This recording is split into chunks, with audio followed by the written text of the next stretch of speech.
আসসালামু আলাইকুম প্রিয় বন্ধুরা। তো আমি আপনাদের মাঝে আবার চলে আসলাম নতুন একটি ভিডিও নিয়ে। তো আজকে ভিডিওর টপিক হচ্ছে যে আমার সামনে একটা বাথরুম দেখতে পাচ্ছেন। তো এই বাথরুমের সেন্টারিং করে সঠিকভাবে সেন্টারিং করে কীভাবে আমরা ঢালাই করবো, তো এই ভিডিওতে আপনাদের আমরা সেটাই দেখাবো। সেন্টারিং এবং রড ব্যান্ডিং এবং তারপর ঢালাই সম্পূর্ণ ভিডিওতে দেখাবো আজকে পুরো প্রসেস।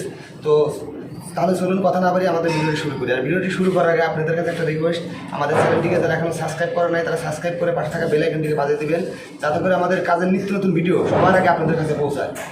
ঠিক আছে, তাহলে চলুন কথা না বাড়িয়ে আমাদের ভিডিওটি আমরা শুরু করি।